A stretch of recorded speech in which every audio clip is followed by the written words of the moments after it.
Hey metalheads, you like tattoos? Of course you do. If you're in the Louisville, Kentucky area, come on over the bridge to Clarksville, Indiana, and get you some ink done at Ageless Art. If ink isn't your thing, they have a piercing studio as well. Visit agelessartclarksville.com to see some frequently asked questions, meet the staff. The shop is open Monday through Thursday, 12 to 8 p.m., Saturdays, 12 to 10 p.m., and Sundays, 12 to 6 p.m., all appointment-only spots. You can set up your appointments by phone at 812-283-1793 or email agelessarttattooandpiercing@gmail.com and someone will get you set up for your first or your next tattoo or piercing.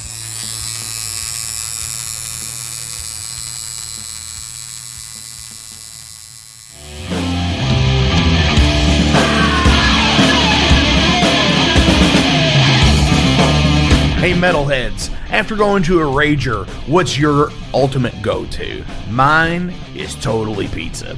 So when Overload is playing, or I'm promoting the Metal Forge live showcases, or the big goddamn metal show, I go to Pizza DoNisi. Pizza DoNisi is gourmet artisan pizza from right here in Louisville, Kentucky. It features things like the pizza of the month to sandwiches, and also vegetarian and vegan options, which is so totally fucking cool for all of it's awesome pizza. You definitely want to go. Hey, and also from time to time they do cannolis. Oh, so fucking good. You know what they said, man? Leave the gun, take the cannoli. Yeah, just like that in Godfather. They're located right next to the Mag Bar at 1396 South 2nd Street. So either stop in or call in at 502-213-0488. They're open till midnight. The witching hour. As dawn approaches, Heineken! Fuck that shit! Pabst Blue Ribbon!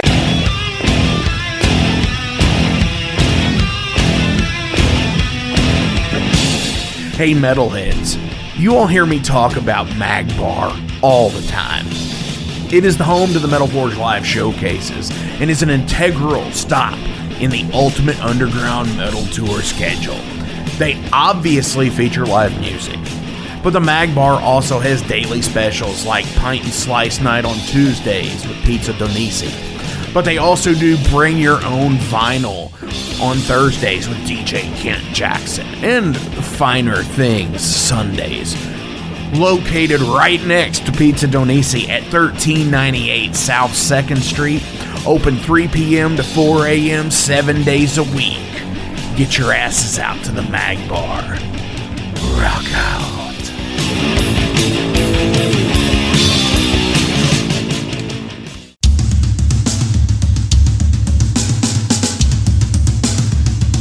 For 45 years and keeping Louisville weird, Electric Ladyland has been there for all your eccentricities. While they do offer the best smoking supplies out on the market today, there's a whole lot more to check out. From ashtrays and blacklight posters, to records, incense and burners, and items to stock your metaphysical supply. They are open from 10 to 10, 7 days a week. Located at 2325 Bardstown Road in Louisville, Kentucky, and at electricladyland420.com. Roll out.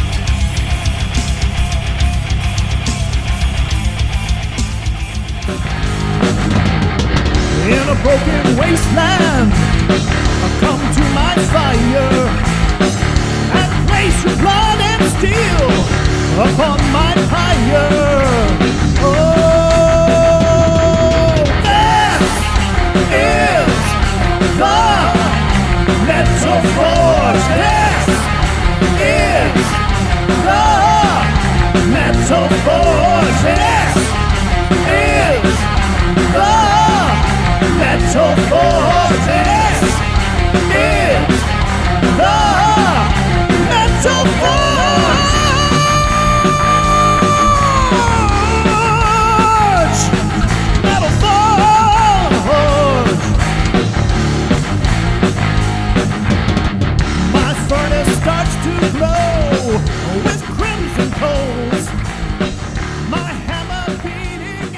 What's going on, Metalheads? Thank you all for tuning in to this week's episode of the Metal Forge. My name is Mark Jackson, and I am your host.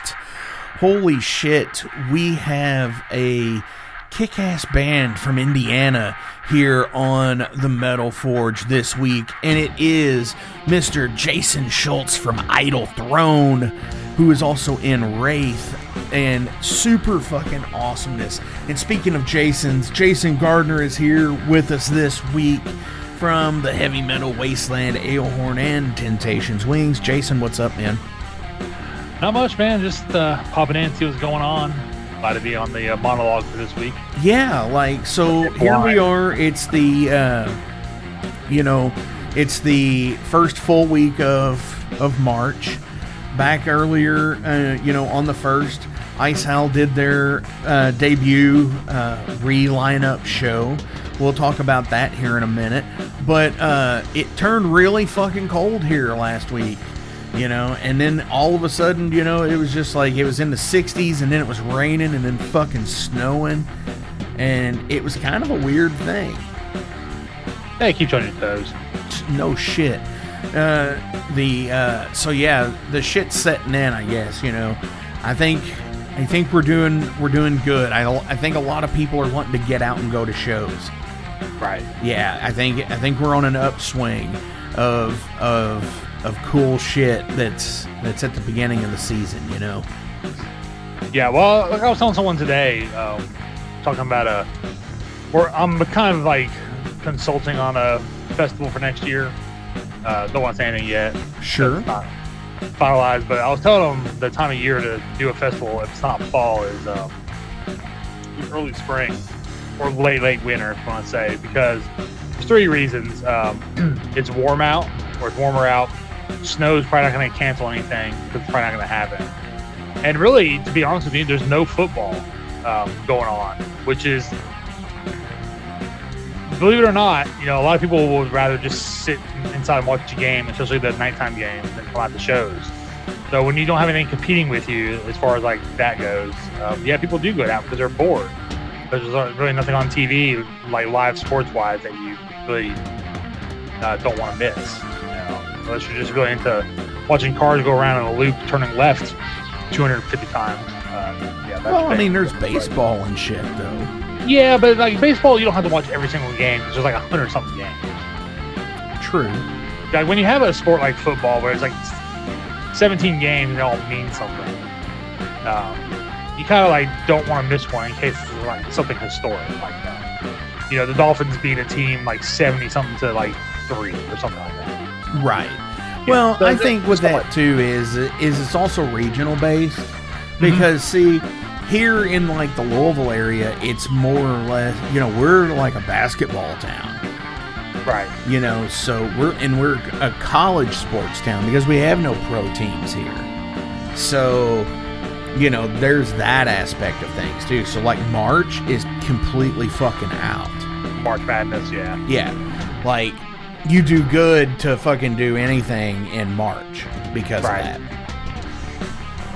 But Indiana's the same way, even though you've got the Pacers in Indianapolis and you've got the Speedway up there. But still, I think it's a there's definitely a science to it, but it's still a lot of guesswork. Throwing it against the wall and seeing what sticks is sometimes the best way to do it. But it's like Roddy Piper said. Just when you thought you had the answers, I changed the questions. Which is funny because, that's what shit is, I guess, anymore. Right. And hey, real quick, speaking of wrestling, on the time of recording this monologue, tonight is Sting's final match, a tag team match on AEW. So I thought that was last night, but no, it's tonight. So I'll be watching the highlights later this week. For that, but like Sting's been there since I was like a child watching WCW at 12 o'clock on a Sunday afternoon. Right. Well, see, he back in like the Sting with like the bright colors and face paint. Surfer Sting. Surfer Sting, yeah. Which was always funny to me because like there's the story behind that was when he actually left because he was injured and he put on weight and couldn't get back to where he was physically, and that's the reason why he went to what they have referred to as crow sting, where he was brooding in the rooftops and stuff of WCW during the NWO invasion. Right. But yeah, I really wish he would have come back as Surfer Sting at least once. At least once. Yeah. And then when he was in Impact TNA, he did Joker Sting, where he had like a Heath Ledger style Joker character, right, with the face paint. I missed that part. I missed that era. I don't think I ever watched any TNA. Yeah, it's not great. It's not great at all. And then there was one, right? What was it? The Main Event Mafia, where he was Sans face paint, Steve Sting Borden or whatever. That's Billy Corgan's. No, that was in Impact. TNA, yeah. No, that's not Billy Corgan's. Billy Corgan owns NWA. Oh, NWA. Okay, yeah. Yes. I don't really keep up with the lower tier ones, really. So. Yeah, well, no, I'll actually say the NWA stuff was really good a few years ago, before COVID, of course. And it actually was doing really well. And then shit happened, and, the wrestling landscape has changed dramatically since then. Yeah, I'd say. But yeah, it's nice to talk wrestling sometimes. Hey, I'm thinking about putting together a wrestling podcast for Flamekeeper. Yeah, man, just Wrestling Steve show. I don't know if Wrestling Steve's into it, though. But like without Wrestling Steve, just like keep the name alive. Yeah, I know. Well, I'll have to talk to Wrestling Steve about it. I would love for him to be able to do something. I really would. But no, so you went to a show last week. Yes. What did you go see? So it was called Drums of Doom, which is basically 3 drummers have solo sets and then overlay some ambient tracks, and then they do a collaborative set together, and then there's a band that played afterwards. So the band I was supposed to play was called the Holy Ghost Choir, or something from Atlanta. I don't remember the name, but a local band had filled in last minute called Wake Shift, who I am semi-friends with the drummer. I've never seen him play before. Like we both did drum videos about a year and a half ago, and ours came out back to back. And I've seen him at some shows here and there, and always talked to him.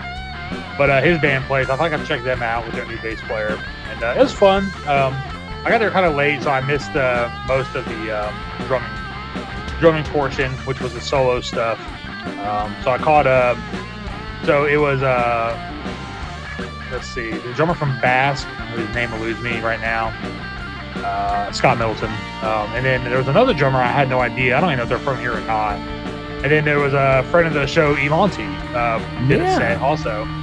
And so I caught about half of his solo set, which is, it was pretty awesome. I'm pretty sure there's a video out there somewhere, probably on his Instagram. And then they take like a 5-minute break, and then they all went up and did a collaborative set. So basically, it was like, just say like one of the drummers was like the guitar player. They would start a drum beat or a riff, and then another one would jump in with some like accents, which would be like second guitar if you're really changing it to like a music you can like comprehend. Right. And then like the third one just like threw in whatever on top, and yeah, I mean, as weird as it might have sounded at times, they kind of really worked well. Like, it was like it pretty much in unison. Now let me ask you something for each other, about it's pretty cool. Now let me ask you about this, because you are a drummer, but you say that you are not a soloist, that you are a band drummer. Yes. So funny enough, I was honored. I got asked by 2 people. Ilani was one of them, and then another guy who I see around shows was there, and he told me I should be on the next one. And as awesome as it was to be asked by Ilani to actually do that next time, I'm still not, because I am, like you said, I'm a band drummer. I need to be rehearsed. Like, there's nothing I can really. I would be like a total failure if I just had to go up and just make shit up on the spot. I couldn't do it. Like, I go off riffs, I go off lyrics, I go off bass notes, I go off ideas. So the free form stuff is really not where I excel. So, you know, I relate to that because I feel like I am, when I sit here at home and play, I don't play a lot. I will play a riff and I will get an idea for a riff, and then if it's really something that sticks to me, yeah, then I'll start writing more to it. But then it's more or less like I just practice what I've got going on at the time. You know, whether it be an Overload set, whether it be the Ice Howl set, or whatever. And even still, I practice it, but I'm just like, I'm not like intensely like hammering into it. You know, I'm just doing the motion. Yeah. You know, which I guess building the muscle memory. Right. So yeah. I guess like, how is that? How did you change when that happened? Because obviously you had to learn somehow, right? Yeah. You learned by playing to like AC/DC and Kiss. Okay. Yeah, pretty much. Like you know, I would hear something that didn't sound too overly complicated, even though Phil Rudd's shit is really hard because it's so precise. Right. But you can get the basic gist of what's going on. You can count. You know, there's a bass drum and a hi-hat on beat 1. There's only a hi-hat on beat 2. There's a hi-hat and a snare on beat 3. And there's a hi-hat on beat 4. And it starts over. So you just start from there and, you know, count to 4, and then you pick up something else. Like, I think after I did that, it was the beginning of Detroit Rock City. So I kind of learned that, and then like that was 2 way different styles to incorporate, or you can learn something from like you know, Deep Purple or something with like Smoke on the Water or something like that. Or like yeah, like Bill Ward like 16ths style at the beginning, but it's still counting the 4 in some shape or way, you know. So yeah, that's all I did was imitate stuff that I could think I could play, and then finally when I started playing my own original stuff, it was like just take all that and just mash it up to something in the behind the riff. You know? Hell yeah, man. See, I am such a Luddite when it comes to actually like drumming. I've really considered getting an electric set for the Metal Forge here, just so I can actually learn how to play drums, you know. And then it'd probably be a bad thing, because if I did, I would probably just be writing and recording everything at that point. And you know, and I like the fact that I can't play drums because I have to seek out a fucking drummer that I really like. Yeah. Yeah, I mean, like I said, I can't play guitar very well either. That's why I play drums. But getting back to what you originally said about the like the soloing drum style stuff, like I appreciate it, but it's not really something that I think I would have fun doing. Right, I get that. So, you know, I was talking a minute ago about the Ice Howl re-debut. And I do want to jump into that because we're talking about another Indiana band and everything. And while I was up there, this is kind of like a little bit of an unsleeved deal, because I'm going to tell you about some of these fucking cool CDs and shit that I bought up there. Right. So Sean from Wise Blood is just a fucking super rad dude, you know, super awesome friend of the show. Love everything that he does. He was actually co-promoting the show that night. Was he there? Yes, he actually was. Anytime he's co-promoting, he's always there. Which the show was the Wizard Death album release, or EP release, I should say, out on Wise Blood. And dude, this has got some awesome artwork. Like, I love the skull. And let me tell you what Wizard Death is. It's Tim from Tim Knefic is his name. It's him and his son doing this.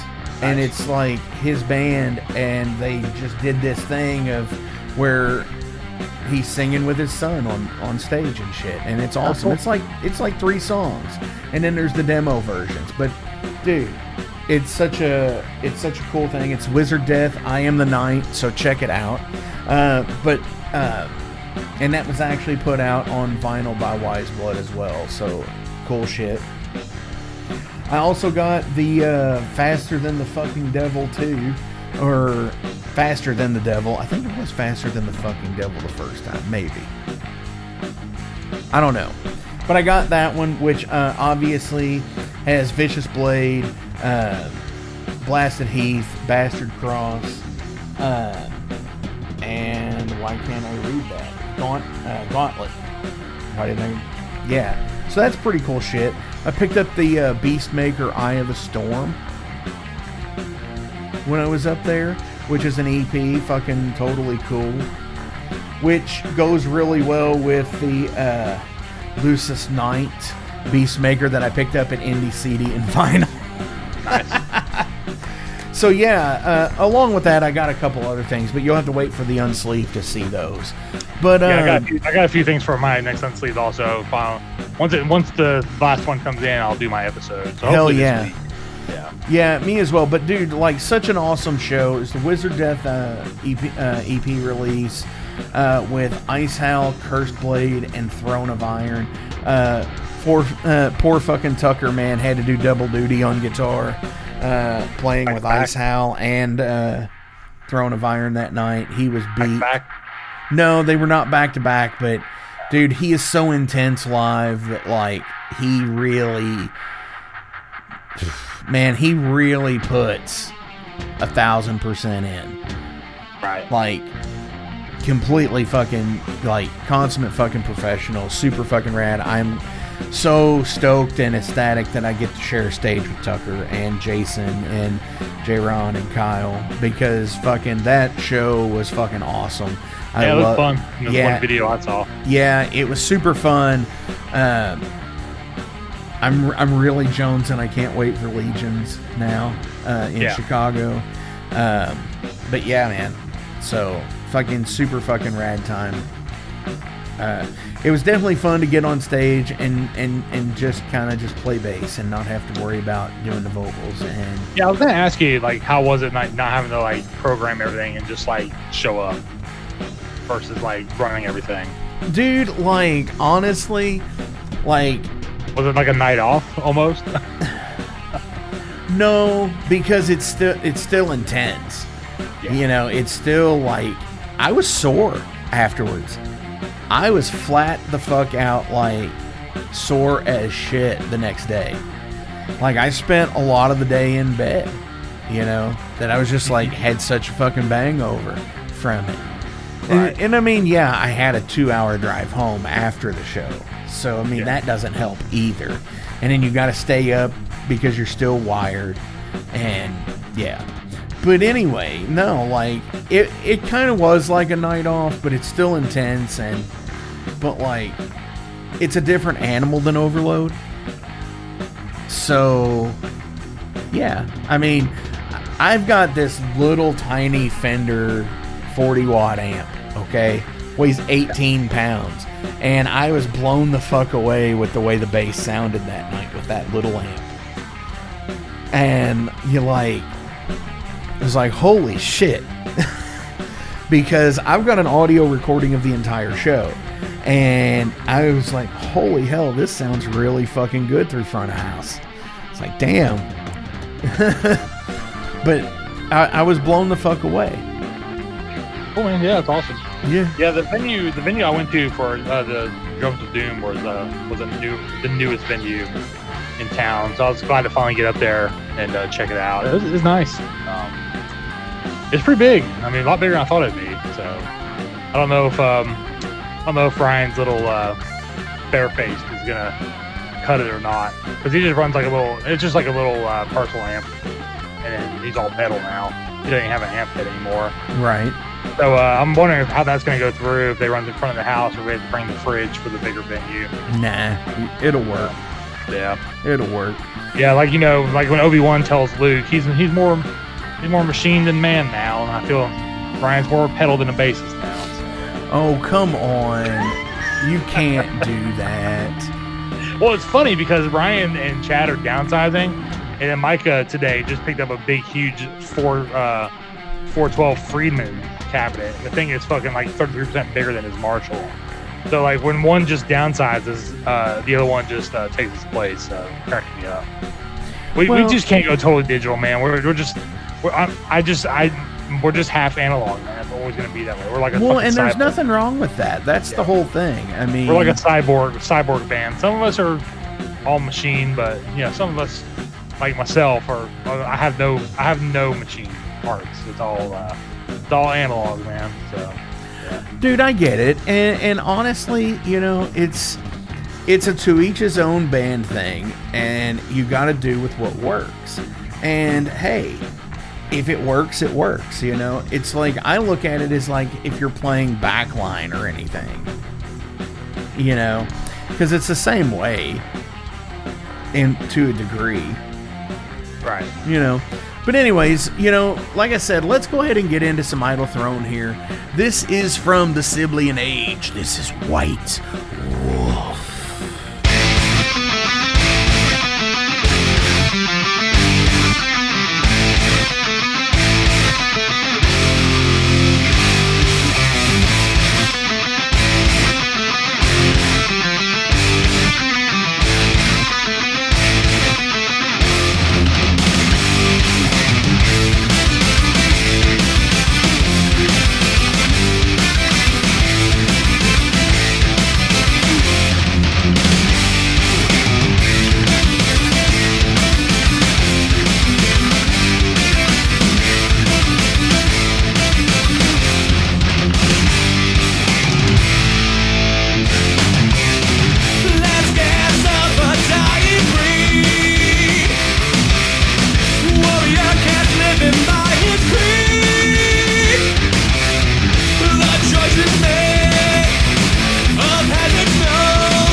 He carries on.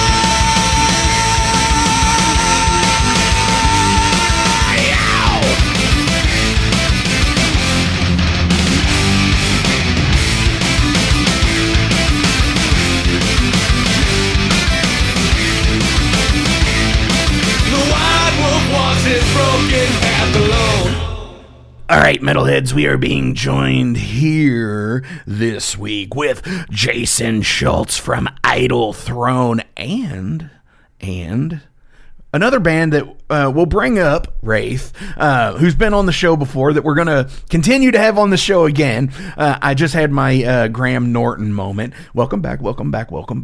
You know, if you're familiar with Graham Norton, English talk show host, cool shit. Yep. But dude, what the fuck's up? Yeah, man. Thanks for having me. I appreciate it. Great to finally be on. Yeah, for sure. Been a fan of the show for a long time, so it's cool to finally have a chance to talk shit with you. Dude, like for real, like that means so much to friend of the show.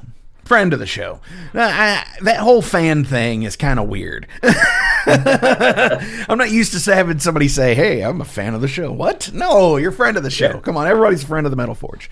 But no, seriously, like, how's you're in northern Indiana, right? Yeah, we're so I'm kind of like right over the border from Illinois. So we're like, if you cross the border in Indiana, like maybe 40 minutes south of the city, Chicago. Mm-hmm. We all, really all the guys in both bands, we all kind of grew up like right across the border. Northwest Indiana, kind of like, we always say Gary, because that's always the touch point. Whenever I say, oh yeah, I grew up in Dyer, Indiana, no one knows where the hell that is. But I say, oh, Gary. Oh yeah, Michael Jackson, Gary, yeah. So Gary is always that's like the touch point we use, because we all kind of grew up within a couple towns of there. But that born and raised, man. I think, most of the guys still live up in that vicinity. My wife and I live a little bit further south, and still in the same county, but we're like a little bit more in the farm fields now. For sure, yeah. And Lord, is it farm field up there? My God.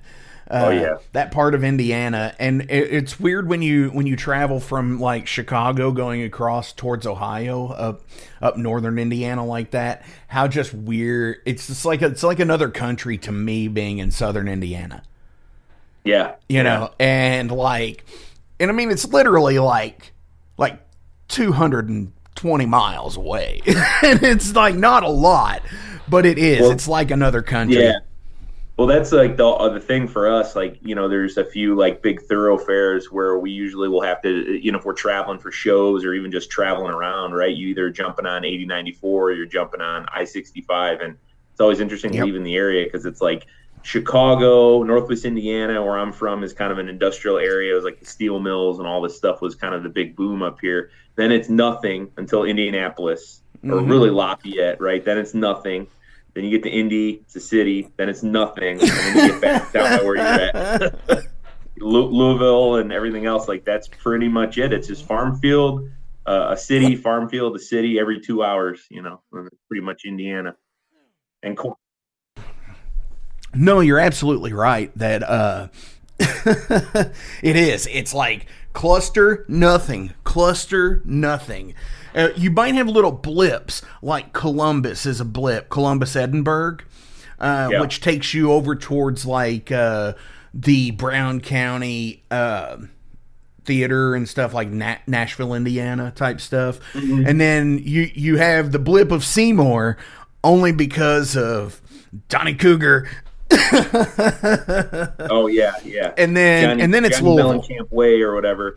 Yeah, Mellencamp Way or some shit. Mellencamp Way, yeah. I saw that. Well, that was the thing, because we were supposed to talk a few weeks ago, and that was when we were in like the sub-zero Arctic chill. Yeah. And I was out of town. I actually went down to Louisville to visit a buddy that lives down there, him and his wife, and we were hanging out that weekend. And I'm driving back, and I get news from my wife that the furnace is out. And it's exactly -2 degrees outside, and it was like panic mode. So we had to figure that out and end up rescheduling. So I apologize for that. No, that shit was crazy. Like the weather that week. Oh my God, fuck that. Fuck that. Well, but and that was the thing that was nuts, right? Because I was down there, more your neck of the woods. Yeah. It was cold, but it wasn't like that cold. And then my wife's telling me like, oh yeah, it's like negative 30 degrees. I'm like, what? And then I get home because it was a long weekend, like we had it off because of the holiday. I get up and it's like, oh yeah, you weren't lying. Holy shit, But yeah, same thing. So then the cornfields go from you get nothing but corn on the way down and up to nothing but snow on the way down and up. So I got those into a couple albums on the way there and back, which is nice. At least that's usually whenever I got to make that drive. That's where I go in the deep dive mode and discover some new tunes, or I listen to stuff I haven't been able to check out yet, Right on. So when you do that, when you go into deep dive mode like that and you're listening to an album on a long drive, do you have a go-to album that you like to put on? Oh yeah, for sure. So I'm a big fan of I'm an album guy for sure. Yeah. And I'm a big fan of throwing on a record where I kind of know roughly how long it is because it helps to pass time, right? For me, like a big one has always been the Odyssey by Symphony X. Okay. I'm a huge Symphony X fan, and the Odyssey is a great record because there's some longer tunes on there. The title track is a big epic, it's like 24, 25 minutes long. And I like that because when you're driving, it's kind of nice because before you know it, you just put an hour under your belt or, another 80 miles or whatever. And that kind of helps me because I like putting on longer records if it's an old standby, if I'm trying to like discover some new music or maybe like put something on that I heard was good and I didn't have a chance to listen to it before, I'm doing a drive or something, then, that's always a good opportunity to do that too. But yeah, typically I'll throw on records where I know that they're an hour or I know that they're, around that. Yeah, for and that's sure. usually the good passing of time. Oh, yeah, absolutely. I like doing things seasonally, of course. Like, if I know I'm going to be on, like, it's been kind of rainy down here the last few days, and I love listening to, like CCR and shit in the rain for some stupid reason. Oh, sure, yeah. Yeah, I can see that. So, that's when I get my jam on with them, and, I love listening to like Volume 4 in the winter time, especially on like a winter drive. And maybe it's a subliminal thing with the Loving It in Snow because of all the coke that was consumed on that album. But aside from that, yeah, I definitely have go-tos as well, like those. But we're here to talk about Idle Throne, dude. What? Yeah. Fuck, man. Like, as I said, coming into this, it was like, we're sitting here emailing back and forth, and I didn't even realize that it was you who I was talking to. I was like, well, motherfuck. So, explain Idle Throne to the Metal Forge listeners. Yeah, sure. So Idle Throne was a band that myself and my co-guitarist Martin Bowman started in 2018. We both had played in bands around Northwest Indiana that were kind of progressive metal bands, in one way, shape, or form. So I was in a band called Mind's Horizon, and then Martin was in a band called Farwatch. And Farwatch was a little bit more kind of like a Dream Theater-esque sort of band, like early 90s Dream Theater sort of band. And Mind's Horizon was a little bit more like a Behemoth meets Between the Buried and Me meets, like kind of a little bit heavier, Nevermore, some of that sort of stuff. We played 7 strings, we did all that. And yeah, both of those bands, they I don't want to say they fell apart, but we lost members and, it wasn't really a thing. So we both really missed playing. And I remember it was funny, man. We were at a brewery in Griffith. I was grabbing a beer with some friends. He was up there grabbing a beer with some friends. I hadn't seen him in a while. And walked over to his table, and I'm like, hey, man, how you doing? What's going on? He's like, oh, pretty good, man. How you doing? Yeah, good. And of course, being guitar players, right, like, and into the type of music we are, and eventually the conversation shifted to, hey, what are you doing? Like, what are you doing musically, Not too much, man. What are you doing? Oh, not too much. Oh, you want to jam? And that was the seed right there. So it was like, that was, I think, fall of 2018. Wow. And then he took me up on it, man. A couple weeks later, he gave me a call. Hey, man, you want to get together and jam? So he came over, and I had a couple riffs that I'd just been sitting on. He had some riffs he'd been sitting on. And we just jammed, and it was really cool, man. It was like right off the bat, we'd been friends for a long time. And, I loved his playing, and I think their respect was mutual, but, we had never really sat down and tried to write a song before that. And we had a bunch of ideas, and we kind of talked about what we were looking to do, what we wanted to accomplish musically, like what sort of sound we wanted to go after. And from there, man, it just kind of took off. So, we have a really interesting set of influences, I think. But, for me, I really wanted to bring to it this kind of melodic Bay Area thrash sort of vibe that I was really pursuing. I kind of wanted to do like a Heathen or a Forbidden or, Testament sort of sound, right? And he's got this really cool that makes US me smile power metal, that sort of vibe, like Vicious Rumors and Liege Lord and those sorts of bands. Sure. Where it was a little bit more power. But not in, I think power metal, I think of Euro power metal. And he's like, no, man, there's this whole other world. Check this out. And he was getting me into a lot of these bands at the same time. So that was kind of the seed of the band, man. We just started jamming. And with that kind of in mind, hey, we're going to take this mix of some of the stuff I was coming up with and some of that stuff he was coming up with. That's how we ended up writing the first few Idle Throne songs. And from there, I think it was 2019. We reached out to our buddy Aaron Grove, the drummer. He plays in a band called Axios, also another Northwest Indiana band, a little bit harder-edged kind of power metal style. And then we got our singer Jake Quintanilla. He played with me in Mind's Horizon. Okay. So I've known him for over 10 years. And, we enlisted him. And then from there, just kind of started working on what would become the first record, But it all came down to just wanting to play shows. So that was kind of the impetus that got us together. We really missed playing. And at the time, I had started playing shows with Wraith. I've been buddies with those guys, especially Matt, for 20 years. I mean, I've known those. We've all went to school together. We've all been friends. We were all in the metal scene up in Northwest Indiana. So as we all kind of grew up, everyone got out of music as a hobby or an interest and got out of playing guitar. And we're that core group of dudes that we discovered it and it was our thing. That became our shit. Yeah. I always say for me, I got into metal and a switch flipped and I was the person I was before I got into metal. And then I've been that person the last 20 years, right? And I never flipped back. Some people just right, dude. Back. No, that's a perfect fucking analogy about it. For me, that's the same fucking thing. It's I flipped a switch when I heard fucking probably, honestly, metal-wise, it was probably The Wizard by Black Sabbath. I heard The Wizard and I said, fuck, this is fucking rad. And then that was it. And then bam. Man. Yep. Yeah, I was really lucky. So it was right around the time I got into playing guitar. So this is probably 02, 03. I was still fairly young. I was young teen years at that point. I'm 30, I'm going to be 33 this year. So I had a buddy he was just a neighborhood kid. And he was a couple years older than I was. But I remember, at that point, we're still neighborhood kids. We're palling around and riding bikes and shit like that. We weren't driving.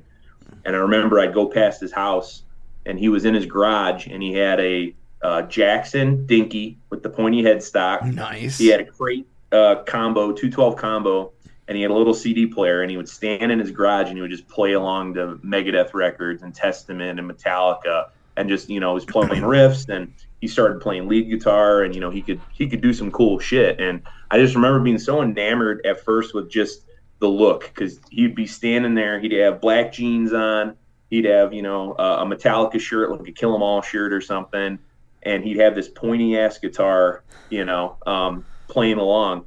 And I didn't know anything about it at that point. I was I'd gotten into some punk rock stuff on my own.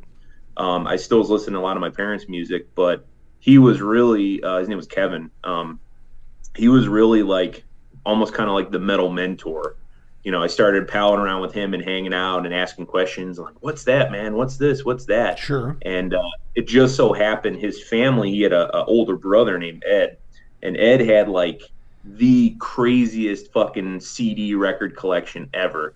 So he was getting fed all this stuff by his brother. And then subsequently Kevin if I was interested, he would feed me all this shit. So he'd give me 20 CDs and over the weekend on a Friday, he'd be like, here, man, take these home, check them out. And I'd get home and I had Countdown to Extinction, Seasons in the Abyss, you know, the Legacy, probably. Yeah. I mean, Overkill, Under the Influence. I mean, all this stuff, Practice What You Preach. I mean, all this stuff. And it was pretty much day one. So it was like me just sifting through it and just discovering all this cool shit. And I just loved the sound because I was already kind of aiming towards the harder edge stuff. You know, I'd gotten into some punk stuff on my own. Like, so I was listening to like Dead Kennedys and Bad Religion and, Social Distortion and shit like that. And that was kind of where my tastes were. So I was getting into stuff that was a little harder edge that wasn't like what you're going to hear on the radio. And that was just like, I don't know, I was just so enamored by the sound and the riffs and the aggression and just how tight it was. And that was long before I even thought of playing lead guitar. That was just like, I wanted to be James Hetfield. I wanted to, learn rhythm guitar. I thought that was so cool. And I don't know, I think I was taken by just like the aesthetic of the instrument before I actually played it. So I know it was, whatever year that was, they started hanging out with Kevin. It was the summer of, let's say it was 2003. By the end of that year, it was, hey, Mom and Dad, can I have a guitar for Christmas? Hell yeah, I remember man. That was the thing, man. It was my dad.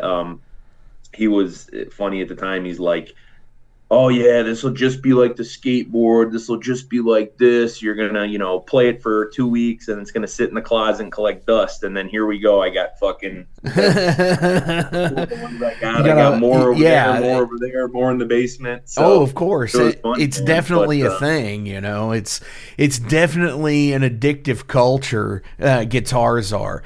Collection. Yeah. That's what I love the thing of, it's like, the thing of saying, it's like, okay, I can understand having this guitar for this purpose and this guitar for this purpose and this guitar for this and so on and so forth, right? But then it gets to be like, you get somebody like like Rick Derringer from fucking or no, not Rick Derringer, fucking, oh god, anyway, fucking whoever. But like, you see these fucking Gibson TV fucking videos where they go through these fucking people's collections. Oh, I know what you're talking about. Yeah, are you talking about the dude from Cheap Trick? Maybe, yeah. Yeah, I know the channel because I've watched a lot of those. It's the dude from Gibson. He's like, this is the collection. Yeah, and there's a ton of them that he's done. He's done some with Slash. He's done some. He did one with Lizzie Hale. Fuck it, and it's badass. Like, and then like they're talking to Slash about it, and he's like, oh yeah, this is a mirror of my other rig, and it's like, what the fuck? So it's like, yeah, he has the exact same fucking rig in fucking Europe. What the fuck? Yeah. Yeah, exactly. It is like, it is a weird thing to sit there and to think of all these fucking pro musicians or whatever that just fucking buy these fucking guitars, or a lot of them get given to them, especially from manufacturers that just fucking, they're sitting in somebody's fucking basement somewhere, or they're in a fucking storage unit somewhere, and it's like, I don't know. That's kind of the weird thing to me. But yeah, it's definitely a fucking collection, fucking addiction. I've done it. Yeah. I've thinned out the herd. The herd keeps getting bigger. So yeah, I've done that probably 2 or 3 times. It's like I thin out the herd, and then I'm like, okay, I got the ones I need. I've got my my number one. I got my backup, whatever, and then it just accelerates, right? You know what I'm gonna ask? I'm gonna ask it. What's on your What's in your eye right now? What you got your eye on right now that you're like, man, I'd really like to have that. Oh shit, man. There's got to be the one piece. I'll tell you mine. It's a Fender 6. Okay. I want a Fender 6. I want a baritone. And I was over at a shop a couple of days ago, and they had a Squire 6, and it's a rental shop. It's like $26 a month. I was like, I could do that. Should I do that? It's like, no, don't fucking do it. You've got too much shit already. Yeah, for sure. Well, I'm of the mind too. It's like I just bought a few like recently, like within the last month. So Oh wow. I'm good. No, you I'm just good you probably just on had that that. front for a little while. But the thing for me is, and I don't know if you're the same way, but man, I'm a modder.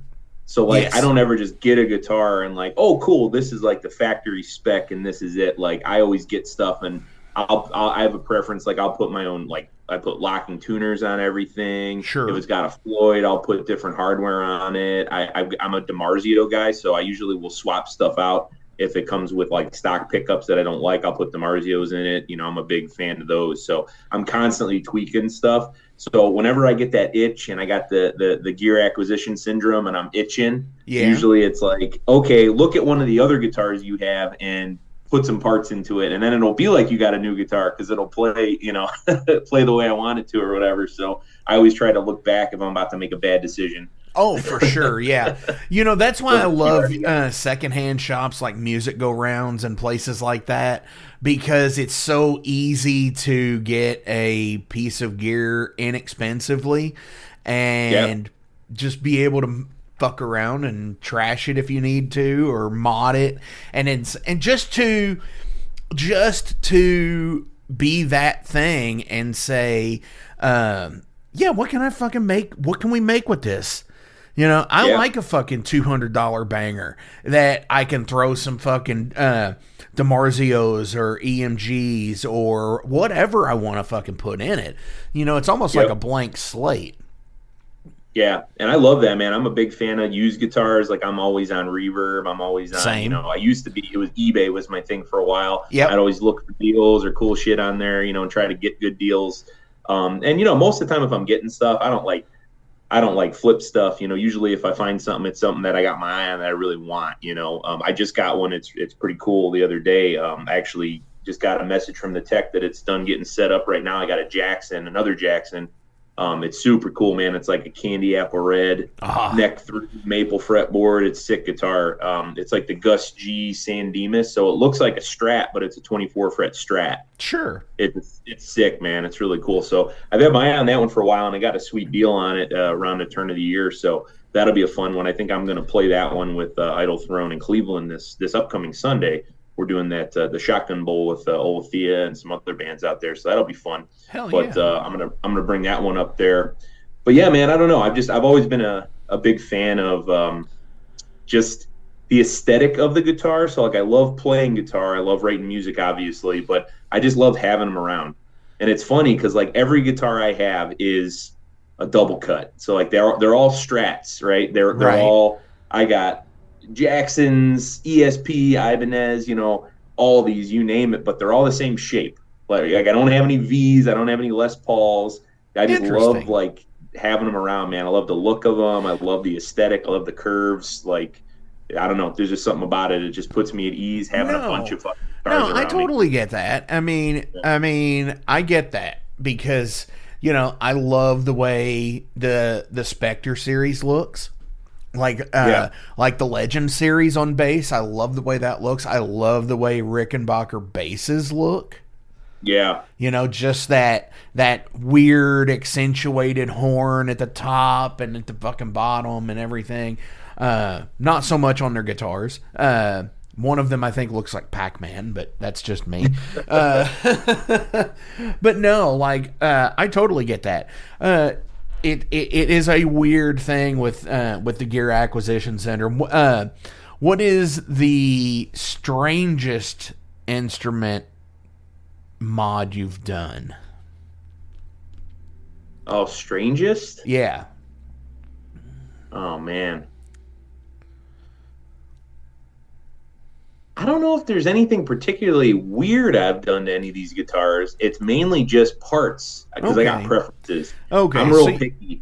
I'm a picky asshole when it comes to like my guitars. Like if I'm playing it and it's going to be especially like a live guitar, you know, if it's something I'm going to use on stage, like I want it to have locking tuners. It just makes changing strings easy. It's got to sound a certain way. So pickup wise, like I've taken guitars that have some expensive ass Seymour Duncan in it, and if I don't like the way the Seymour Duncan sounds, I'll buy DiMarzio put it in there just to have it be what I want it to be, So Okay. yeah, nothing too weird. So- I'm not like Eddie Van Halen and shit where I'm like sawing stuff in half or necessarily Right. going that far with it, but yeah, Right, but yeah, you're I try to not- do my own little thing to every guitar pretty much. So you're supplying locking tuners to pretty much everything, which obviously you've got the brand that you like, because we all do.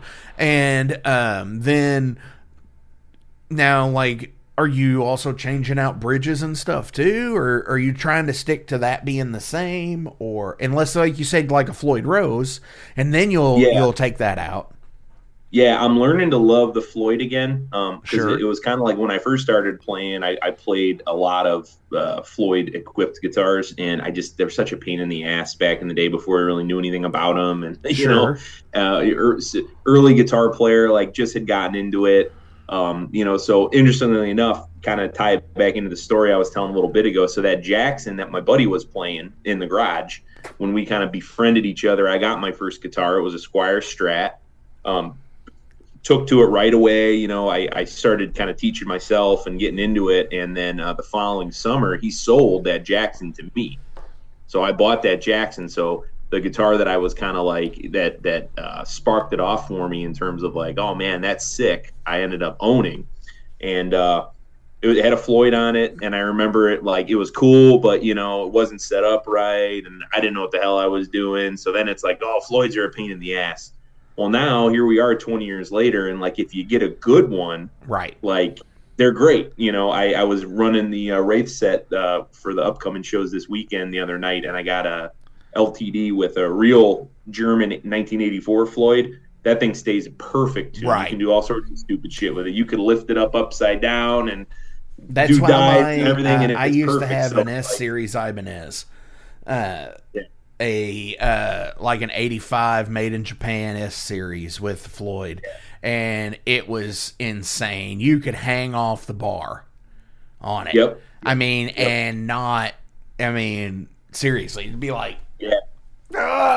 like all fucking the animal stupid back stuff. there. Well, yeah, I always joke around. So that's the thing. It's like my co-guitarist in Idle Throne, Martin. So he's a big, like, he knows all the whammy tricks, man. He's got all the dives and the dime squeals and dives and Sure. shit, and he can do the whole bag of tricks.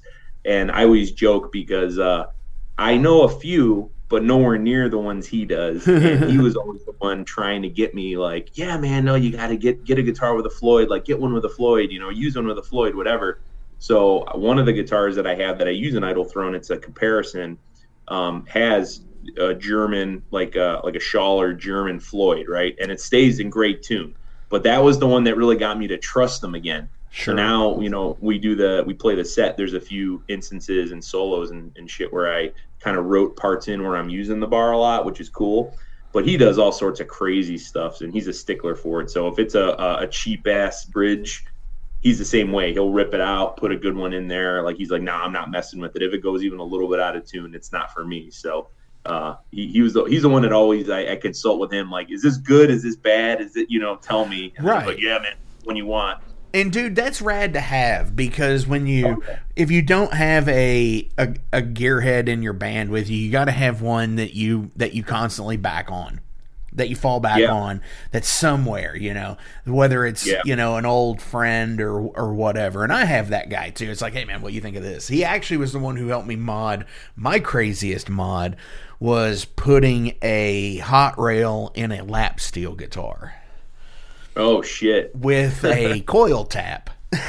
that's wild. Yeah, I bet that was crazy. Yeah, I got is. a few of those and those are hot pickups, man. I got one in a Jackson. It's a dinky, Mm-hmm. and I've got the hot rail in the neck, and it sounds good. But I was surprised, man, the first time I played it after I put that in, that it was way hotter than I thought it was going to be. So I can't imagine that thing in a lap steel. I bet that's nuts. Like that's one of my favorite things is playing that with the I actually, because I'm a bass player, I do have a lot of guitar pedals still, but I basically have switched them over to only for the lap steel. Yeah. So it's all pretty much effect stuff. So I can have wah with it, or which I'm running my Morley bass wah on that thing, and it's so good. Yeah. It sounds so good. I need a band to put it with though. Which I'm working on shit, but it's what it is. Yeah. One time I actually bought a bass off of eBay that came from up there around Hammond, Indiana, and it was it was one of the Epiphone Fender style basses with the hockey stick. And it was a pretty cool one. I wish I still had it actually, but speaking of still having, do you still have the Jackson? So I don't, but I sold it to one of my best friends, so it's in the family still. Okay, that makes sense. It was funny. We made a pact. So I had that guitar, and then I was trying to, it was back in, probably early 2010s, and I was trying to put money towards other gear I'd be using. So he inquired about it. I was like, yeah, man, I'll sell it to you, so I sold it to him for pretty good price. And I told him, here's the one stipulation. If you're going to sell this, you got to sell it back to me, which he did. I bought it back from him probably 3-4 years later, and then I sold it back to him again. So it's changed hands now a few times, but I know where it is. He takes care of it. He loves the thing. And at this point, it's, hey, can I borrow a couple $100 and here's a guitar? Yeah. Exactly. You got it. It's exactly that. So, but yeah, man, I think about it a lot, right? So probably with guitars, I've probably owned, no shit, probably 70. I probably own 70 guitars. Currently? I don't know. No, I've owned like over my entire okay. Yeah, same. I've owned, yeah. And I just like thinking the other day, man, like there's a couple that I'm like, fuck, man, I wish I wouldn't have sold that one. Yep. Or it was like the one that got away, I was like thinking about a few. I had this, I know I said I didn't have any Les Pauls. I had this, it was a LTD, it was an EC1000, a clip. Yeah. But it was 24 fret and it was Koa. Beautiful guitar, man. It was like natural finish Koa, sounds just like amazing wood already. grain. And I traded that one in for actually the one right behind me. Towards it, I got a Sir Modern. I love that guitar. It's sick. But I'm like, shit, man. I wish I could have like figured out some shit or robbed a bank or something and been able to have both guitars. No shit. Instead of getting rid of it. Now, see, I haven't played any of the Sir guitars, but I'd like to, actually. I've heard really good things about them. Yeah, Martin, I talk about Martin, but obviously, he's the co-founder of the band with me, but he's a big Sir guy. He has two of them, two Moderns. He's got the same one I do. It's the satin. I've got a red one, and he's got a, what is it? It's like a black, like a satin black. And then he's got one that's gray. Nice. And that's his main that he plays in Idle Throne. And he loves them, man. They're great guitars. The radius, it's kind of weird. It's like a love it or hate it thing, especially if you're playing shreddy stuff. Sure. Because the radius on it, I don't know if it's a 12-inch radius, but it's not like your typical like Jackson, like compound radius shred sort of feel. It's fast. Like, don't get me wrong, but it's like I've had some buddies who've picked it up and they're like, yeah, not for me. And I'm like, what do you mean not for you? Like, this thing fucking sick, So it's just funny, but they're cool guitars, man. And they're really well made.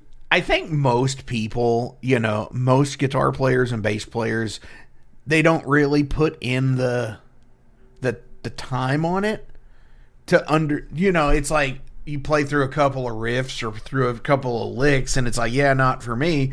But if it was something you had to learn on, like you had to use for something, I'm sure you would fucking, it could probably grow on you. But it's also a thing, too, of scale difference or, again, shape difference. It is weird at first. So, like, for me, going from the Spectre bass to a Rick and then going to a Fender is weird because they're three different contraptions. They're the same thing, but they're three different things. So crazily. Whether it be radius of neck or, just... I don't know, smooth maple versus rosewood or whatever. Yeah, totally right. It's just all the different options you can have. I think the two big ones for me, it's the scale length, because I'm so used to the longer scale now, like the Fender scale, the 25 and a halves. If I pick up like a Les Paul or an SG or something that's that shorter scale, I got these big fat fingers, man. It's always weird for me, like playing something that's a smaller scale, because I can feel it, especially when I get high up if I'm playing leads or something. the frets being closer together. It's I can definitely tell. Yeah, and then sure. That's the one that I would say is big for me. And then the other one is kind of the neck shape. Like I've played some guitars, man. Like especially, you were talking a little bit about those '80s Ibanez. Like I love them. Like where they have that wizard neck type stuff. Way too thin. The neck is way too thin for me. It's like I almost like a little bit more of that kind of like Charvel, Jackson, kind of the D shape, because that's really what I learned on, when I was growing up and playing and like you said, putting a lot of hours in. I had 2 guitars for pretty much the first 4 years I played. I got one. I remember my dad took me to Guitar Center. It was it was a birthday present. He got me a Schecter C1, and he basically told me, he's like, "You're doing great with it. I'm proud of you. You're sticking with it. You're playing. That's great. This will be the last music thing I ever buy you." And it was. He would get me. My parents had got me some other stuff, through the years. Sure, and everything, but that was like the last big ticket thing. And it was a beautiful guitar. I didn't think in a million years that that would actually happen, because he saw me looking at it, and then he pulled the old, "Oh, hey, go over in the drum room and go take a look at that," as he was like haggling with the guy to get it for me, at Guitar Center. So that was really cool. But yeah, like that was the thing. Like I'm so used to that sort of neck profile that whenever I've had the opportunity to play, and I bought a few and I ended up selling them, like those old like Ibanez RG 550s and stuff with the wizard neck. Sure. Because like if you're an Ibanez musician, right? Like if you started playing, if I got an Ibanez instead of that Jackson, maybe this would be totally different. Yeah, story, it'd be right? a completely different story. I can't play these other guitars, but that neck profile, like it was the other day I went to Chicago Music Exchange over the weekend with my buddy, and I was playing an Ibanez that was like that, and the neck was like that thin, and I was just like, man, this is too thin. It almost it's like a 9-inch radius. Right. It's just it's like super tiny. It's like, but honestly, that's what I loved about it, because see, I was always a over the thumb over the neck guy on guitar, and that small of a neck made me be a thumb on the back of the neck guy. Yeah. Yep. So that actually did help out in the thing. But dude, we went on gear for a minute here. Let's I know. The album, the Sibylian Age. Yeah. Gosh, what a name. The Sibylian Age.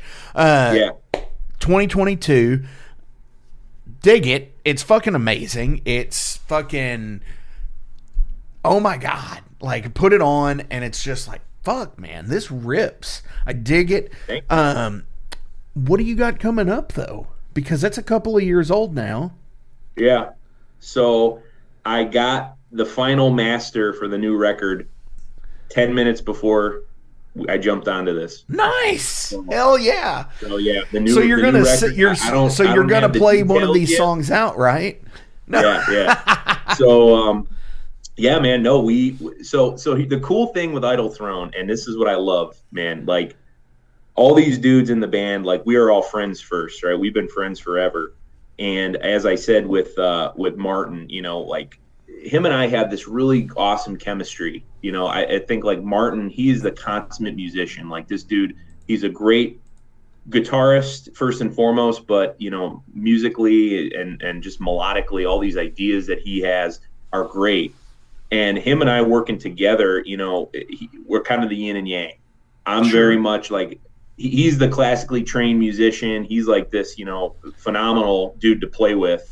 I'm the dude I taught myself how to play. I'm very just like go for it, and I've got all these ideas, and I try to do my best to make them happen, right? So we play off each other really, really well. And we always had this thing, and it's happened now the last two recordings we've done.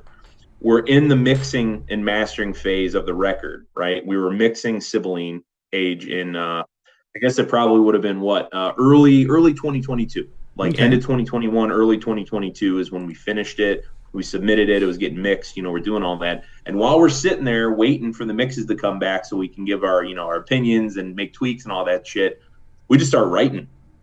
So before we know it, we're mixing record 1, and we've got 4 new songs that are in various stages, right? So like we already had a bit of a jump start back in 2022. We had some song ideas down, and we just wrote and we kept writing. And, we started promoting the album. We were playing shows, we were playing some fests like we were talking about, and just trying to get it out there. But we're so prolific between Martin and I and kind of our songwriting partnership. We've always got tons of ideas. Right. And usually, so far, knock on wood, they've been really cool. They've been ideas we want to develop and do something with. So, coming out of that first record, man, we were very galvanized to hey, let's keep going. Let's keep working on some new material.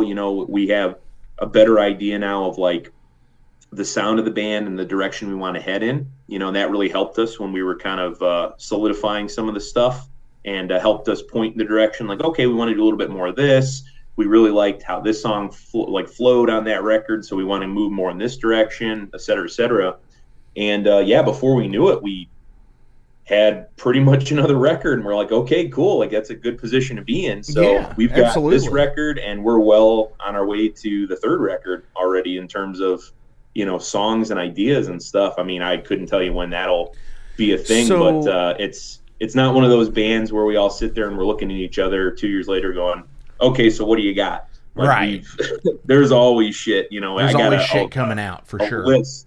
Yeah, man, I got a whiteboard sitting right next to me up here with song ideas in various stages. This is an arrangement. This is a whole song that's waiting to go. This is just a riff. All that. So yeah, it's cool, man. It's a great position to be in. It's a great position to have. I should probably do that more, honestly, and. Anyway, that's rad though, having the list of ideas going, and just as they go, just all right, get it out, get it done, which is cool because I'm always a preacher of no time like the present.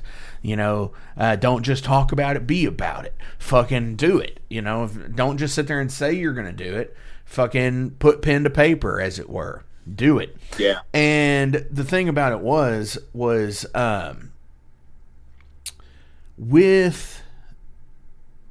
say, both bands being in the same area, do you actually still get together for, the weekly practice, or do you all just kind of talk? Yeah. So, no, Wednesday's Wraith practice, Sunday's Idle Throne. Nice. So. Sounds fitting, actually. Sounds real fitting. So when there's a night, do you all, do either of the bands just on a night just sit there and say book a Wednesday or book a Sunday because it might be a day you already get together? Yeah, a lot of the times we do more like the Sunday Idle Throne, that type of stuff. Right. That's typically, that usually happens. Like, for instance, this Sunday, right, we're playing that Cleveland gig, and that would normally be a day, so that's easy, right? It's oh, yeah, do that. But, man, it's cool. I mean, I really love being in a position where both of those bands are really active, and everyone in those bands, everyone is a songwriter in some way, shape, or form. Sure. So that we're never wanting for ideas, which is killer. It's like Wraith is the same way. All four of us write songs, so there's always songs, there's always riffs, there's always ideas. Idle Throne, everyone contributes. It's a democracy when it comes to kind of writing or ideas, but typically Martin and I will kind of come together, we'll form the seed of whatever the song is going to be, and then from there we talk through hey, what do we want this to be, and then Jake will start throwing out maybe vocal ideas or lyrics. Our bassist Trevor, hey, what about this? What if we try this? Or I got a cool bass line or whatever, Sure. So it's always really cool to get everyone's opinion. I'm a big fan of the band as an idea, right? To me, I'm not the dude that's going to sit there and be hey guys, I wrote an album, play your part, and I'll send you your check. Right. I love that push and pull. It's cool. It's such an important thing for me to get in the room and you show someone an idea. And I think if you have a good band dynamic like we do, I write riffs because I want to impress those guys. I want them to go, fuck, man, that's sick. Yeah. And if I do that, then that kind of raises that bar. They want to do the same thing. Oh man, I got this riff. I can't wait to show the guys. And then, if you're trying to not outdo each other, but if you're trying to impress each other, I think in the songwriting process, right, that usually for me, and at least in my experience, leads to some really cool shit. Right. It's when you can sit there and play something and somebody perks up and goes, "That's fucking cool." Yep. Yeah. You got it. I love and that, man. You look at each and you're like, yeah, that, it fucking is. Yeah, I love that when you write something and then everyone kind of gives you the sick riff face. They're like, oh, yeah, okay. Yeah. Let's do something like that, So yeah, I dig that too. And those are the moments where it's like, yeah, I think we could work with this. This is something cool. Yeah. Yeah. So, and I love having those moments. It's cool, man. So I'm excited. We haven't really we've started teasing on social media that the album is coming, and I know the album is coming this year for sure.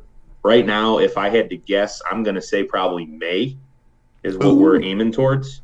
We're working through the details of release, so I know the title and the song names and all that, but I'm not going to say it yet. We're going to kind of wait and see how we want to go through announcing that. But sure, it's sick, man.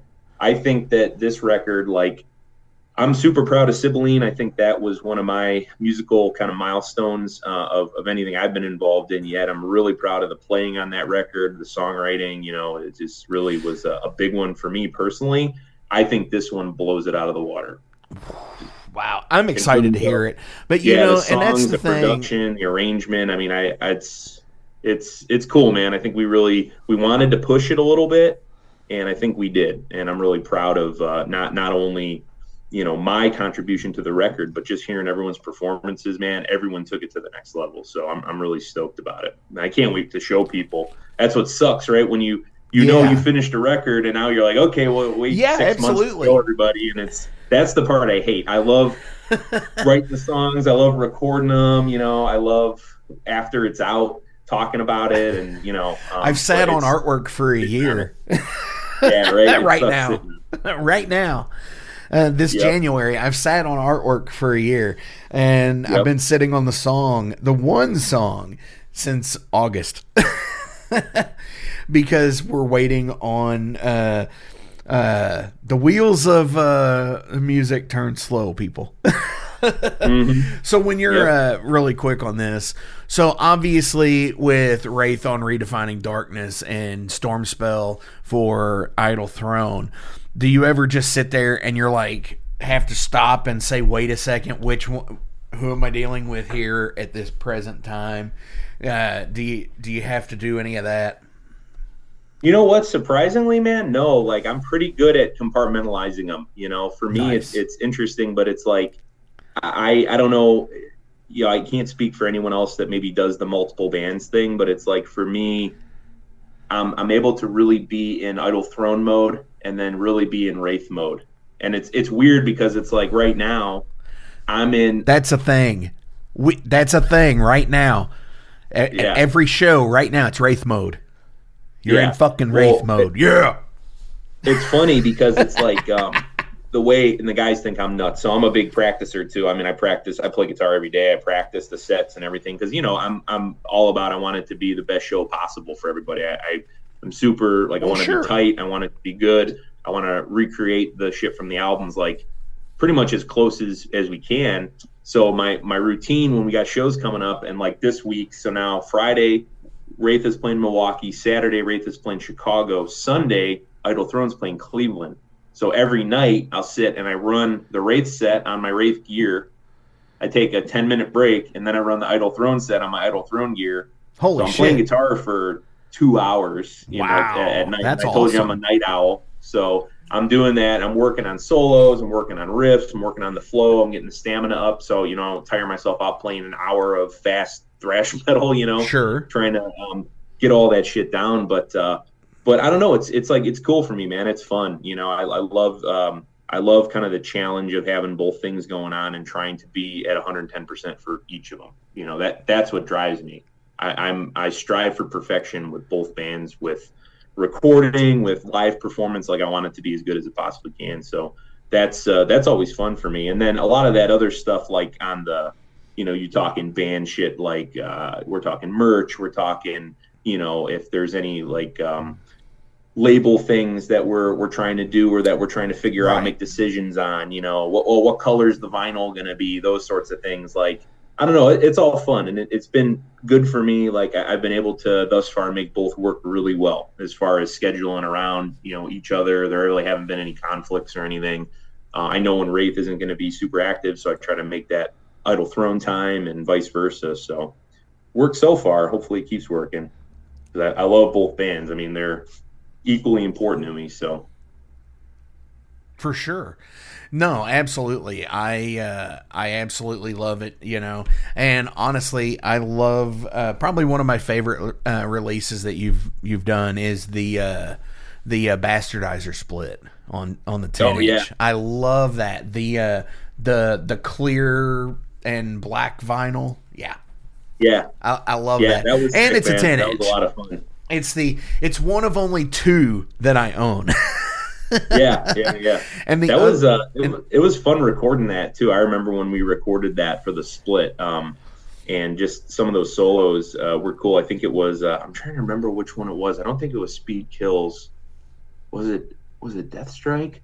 There's the one where the end of the song starts chugging along, and we drop it from, it's in E flat is what we play in, and the ending of the song is in drop D, and it's the only time we've ever done that. And I've been trying to get the dudes to tune down for at least a song, because I'm cool doing that. It would be so cool. So we tuned down for that one part, and I didn't have a solo prepared for that. Like most of the time, my process now in Wraith, whenever we're in the studio and we're writing solos and stuff, I'll kind of sketch out like the rough the form of the solo, and then when I'm in there, I'll start improvising and trying to get something that flows.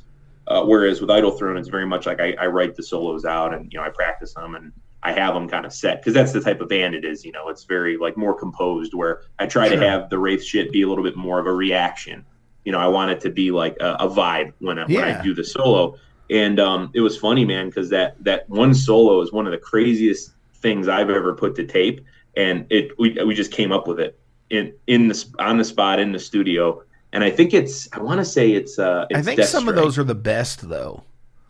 Yeah, I'm super proud of it to this day. It was like it wasn't prepared, and I remember I was in there, and Matt was like, "Hey, yeah, you want to throw something down at the end of the song, like just do like an outro solo," and I'm like, "Okay, yeah." And then I remember sitting there, and it probably took me like an hour to put the licks together, and then I had it, and then we did some takes, and I got it a really good take of it, and I was like, oh, this is sick. And then I started adding harmonies in, and it was just cool, man. It was like I was building this house, from the foundation up, and at the end of the day, it was something that I was really proud of, but it was such a spontaneous, organic thing. I hadn't even thought of it before we hit the studio. It was just literally, I heard it, and I'm like, okay, and I started fucking around, and then we had it. So I love moments like that, though. That's why it's just a good memory, For sure.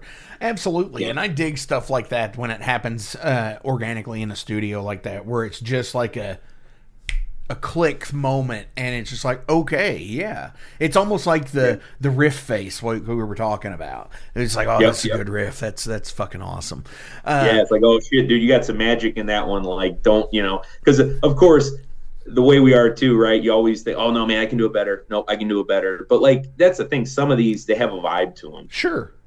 A lot of the stuff on the new Wraith record, which will also be out this year. I think I can say that without that being a thing. But the new Wraith record that we finished up, a lot of those solos, it's the same thing. It's like, could I have done another take and gotten it like that much more metronomically fucking precise? Like probably, but some of them had does just it a vibe. Warrant it though? Yeah, there's just a cool.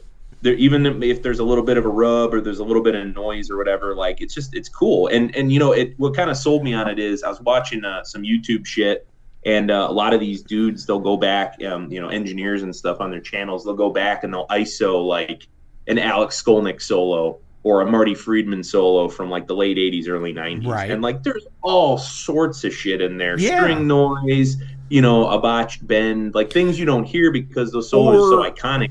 My favorite shit of that is fucking hearing people talk through the pickups. Yeah. That shit happens. And honestly, I know fucking Metallica's notorious for that shit.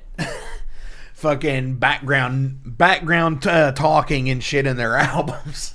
Yeah.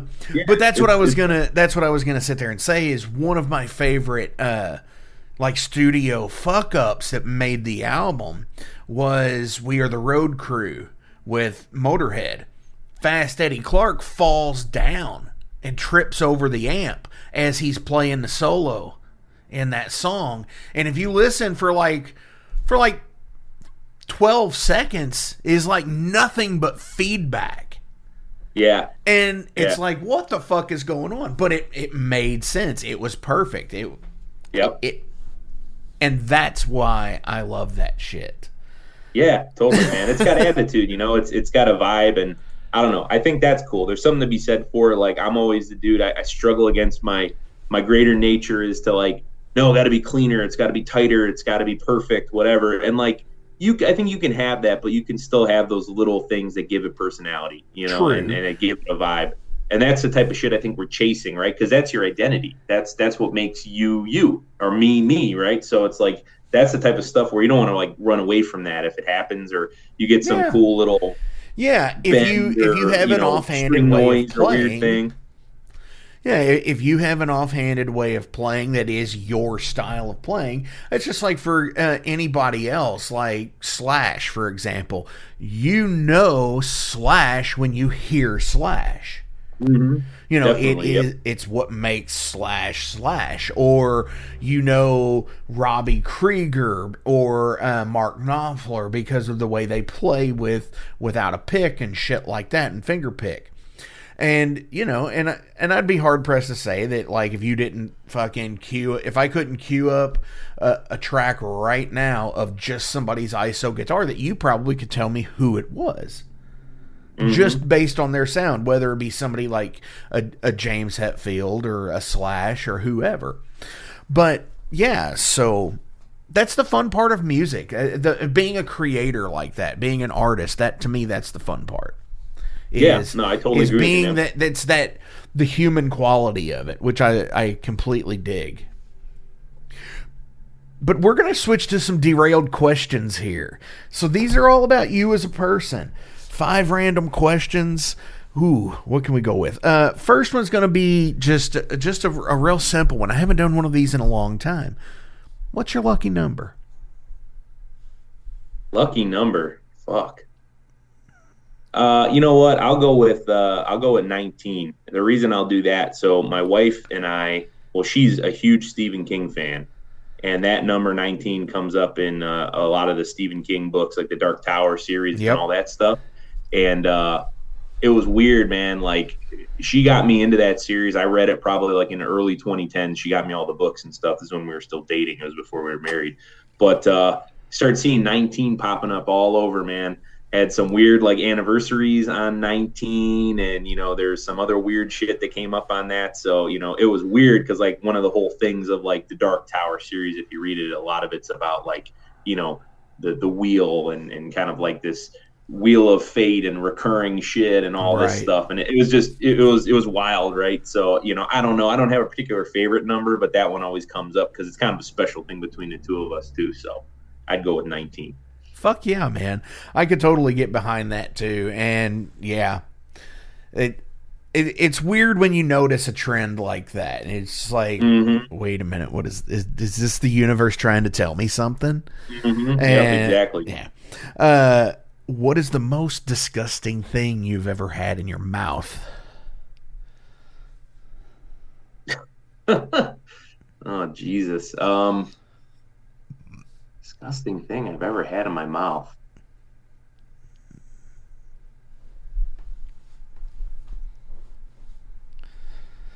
Shit, man. That's tough. That's tough. Well, you know what? I'll go with this one. I don't want to offend anybody, so I apologize, but I hate goat cheese. Okay. Some people love it. To me, that is the most disgusting fucking thing on earth. I can deal with anything else. I eat shit. Like I like trying different foods and doing things like that. Goat cheese, I remember like that is one of the few times I've been in a restaurant, I ate some with goat cheese on it, and I spit it out in the restaurant, like violently, like spit it out everywhere. Oh. My wife pulled one on me the other day because I had eaten it. We went to this like coffee shop, and they had the restaurant I was in. It was like a goat cheese chicken melt or something, and I'm like, oh, I never had goat cheese before. I'll try it. So I eat the sandwich, and that's where I spit it out violently. And she's like, what are you doing? Are you okay? What's up? I'm like, this is the worst fucking thing I've ever had in my life. So that was years ago. So the other day, she gets some goat cheese from the store, and she's like, oh, yeah, well, that was a long time ago. Maybe you'll like it now. Why don't you try it? So me being an idiot, I'm like, oh, sure, yeah, I'll try it. So try the goat cheese, fucking spit it across the kitchen. I'm sitting there scraping my tongue. So, I mean, it probably, I'm trying to think back of like any stories or times. I wonder if that's like a cilantro really thing. Weird, but I that is the one thing, that it's giving me goosebumps even talking about it right now. I hate that shit. That's disgusting. I don't know why anyone would eat it. Yeah, exactly. I wonder if that's like a cilantro thing, though. Because some people like cilantro tastes like soap. Yeah. And I've heard that. other people it doesn't. So I wonder if it's like that. Like it's like you're either spitting that shit across the fucking room, or it's like, hey, this is the greatest thing ever. Which is always funny. I don't understand. I don't know. I don't get it. I'm not geared for that shit. That's for sure. One of my favorite movies ever is The Great Outdoors with John Candy. Yeah, that's a classic. There's a scene in there where his wife is saying that they're going to go have goat cheese pizza. And he's like, what? She's like, what did you say? He's like, pizza, cheese pizza. He's like, no, you said something else. Did you say something about a goat in there? Are we having goat pizza? And yeah, so that's what I always remember for goat cheese. What slogan or jingle got stuck in your head forever? Slogan or jingle?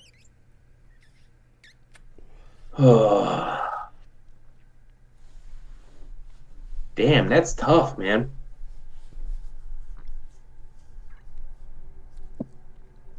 Shit. I guess if you don't listen to the radio or you don't watch any TV, that might be kind of hard. I mean, because on YouTube, there's not really any jingled ads or anything, really. Well, there are, though. So my first thought is recently I've been getting a lot of the ads for, is it Temu? Or whatever, Temu, I think is what it is. Yeah. And they got a jingle on that, and it lives rent free in my head 24 hours a day. So that I can't really get away from, but that's a fairly new one. That's like within the last month. Right. But that thing is it's in my head right now that you mentioned it. I'm trying to think of before that though, because growing up in the Chicagoland area, there were tons and tons. Because like I remember driving around, when I was a kid, and it was WGN radio, and there were all the ads and all the Jesus, what was it? There's Lantern Man, which is like a local law firm. That was like a big one that was always on there. I'm trying to think what else. So, there's Lerner and Rowe, 2222, whatever. That's another one up here. There are attorneys. That's like a jingle that's constantly just everywhere. It's ubiquitous. Nice. So yeah, those typically are the ones. And then the big one recently has been that damn Temu jingle that they have on the YouTube ads when I'm between my all my movie analysis YouTubers and guitar channels that I watch. Sure. So. Yeah, and I think that would be awesome too, because I just thought of something like mind like blowing here. This just in. Thinking about like old jingles and shit like that. Like I love like movies from the, times before I was born, 60s, 70s, all kinds of shit, right? But I also love like seeing them, like seeing like the cityscape in those older movies. Like LA doesn't look the same in 1977 as it does in 2007 or whatever. Yeah, yep. But Wayne's World at the beginning has Chicago jingles at the beginning, like in Waukegan, Elgin, and Aurora. It's like, and it would be like, that could be like a slice of fucking being back around your area fucking in the 90s and shit, which is cool. Yeah, totally. Yep. And it was all that stuff, man. I remember seeing all that stuff on TV, and it was, what was the other one? There was Empire Carpet. That could be one, because that shit. Yes, is a we have those here. Empire. That was Yes, dude, we have that those was here like, too. Yes. Yeah, that was always. And then the dude, it's like the animated guy throws the carpet down in the living room, and then they have the and number it goes, on the screen. That was constant. Empire. Yep. Yep, we And have then that one here immediately too. takes you back, right? That takes you right back. It does to to like when I would be watching TV on like the dirt channels back in the day. And back in the day, our dirt channel was Fox. Like it was our shitty affiliate. And like nothing was like ever. It was all fucking like raunchy comedy and fucking real dirtbag shit back in the day, and commercials like that. Yeah, and ambulance chasers. Yeah, I remember like if I was ever like sick, staying home from school, and I'd watch, way too young for it, but I'd be watching like Jerry Springer and all those shows and shit. And that was the same thing. It was like the affiliate up here, and then it was all the, those ads. Yeah. Right, in between. I remember seeing, like, it was the station that had the morning movie that was at, like, you had, like, it was, like, 10 o'clock in the morning, and it would go from, like, 10 to 11:30 or whatever. But before that, they had, like, an episode of, like, not necessarily Jerry Springer, but it was somebody that's not, like, a Maury. Maybe like Montel Williams or some fucking body. Whatever happened to that guy? Yep. Montel. Yeah, man. But anyways, this is a whole thing. This is a whole fucking rabbit hole here. We could fucking do a Mudhorn episode on this, which, ironically enough, we did one on ambulance chasers, and fucking like there was some fucking Texas attorney that fucking like banned our video. Oh no! Some fucking like I'm freedom.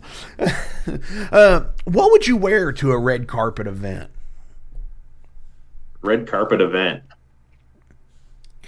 If Wraith were invited. Yeah, I clean up pretty well, so I'd probably wear some snazzy ass tuxedo. Man, I would go old school. It would be like some old school silver screen, golden era Hollywood shit. I'd wear like. Hell yeah. Black and white tux, white jacket, the black and white shoes, hair slicked back. It would look good. It'd look real pro. Fuck yeah, dude. I did the James Bond per se tux, the white jacket with the black slacks and the white and black shoes. Yeah, I know what it's like. Fucking did the same thing for a prom. I think that was my junior prom that year. Fuck yeah, I know what it's all about. Got pictures with the old green guitar in the back here with it. So that's how long that one's been there. What is the spiciest food you've ever eaten? Spiciest food I've ever eaten. It was probably. I'm trying to think if it was like a food or. I distinctly remember, and I don't want to cheat here, but it was a hot sauce. Okay. It was a hot sauce. I remember we went on vacation, family vacation on it was probably late 90s, early 2000s.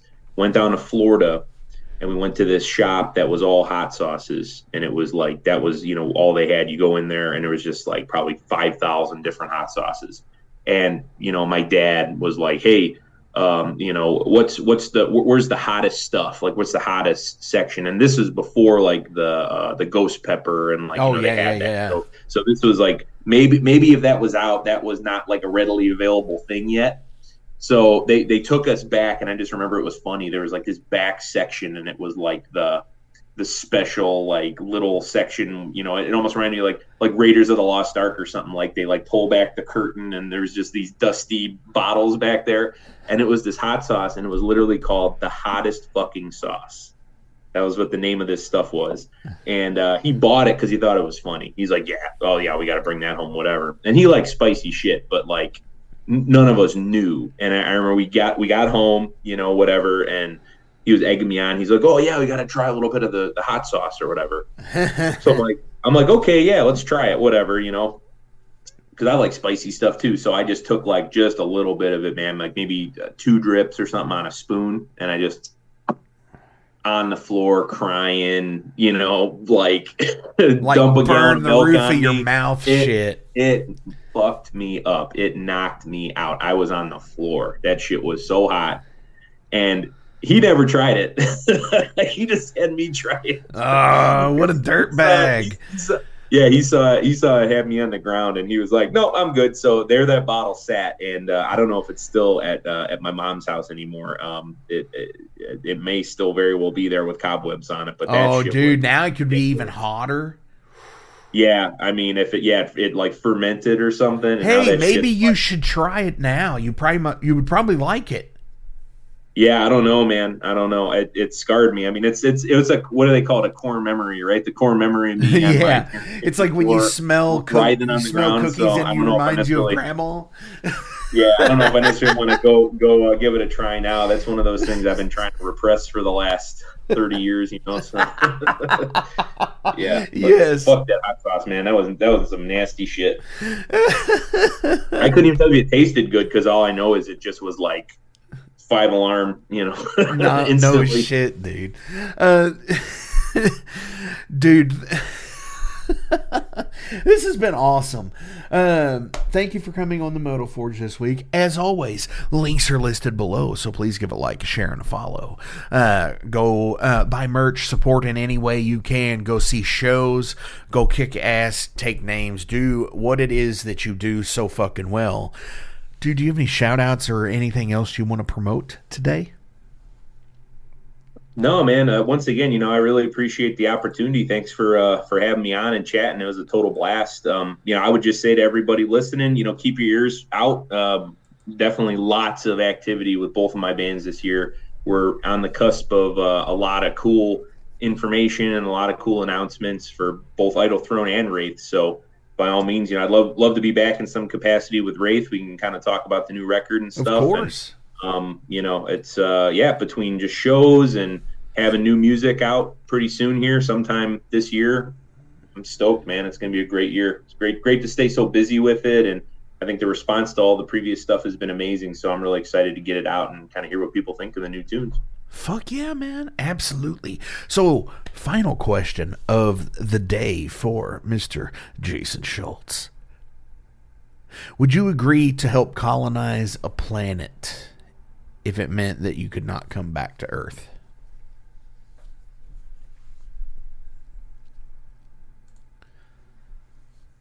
My gut for that would always be probably...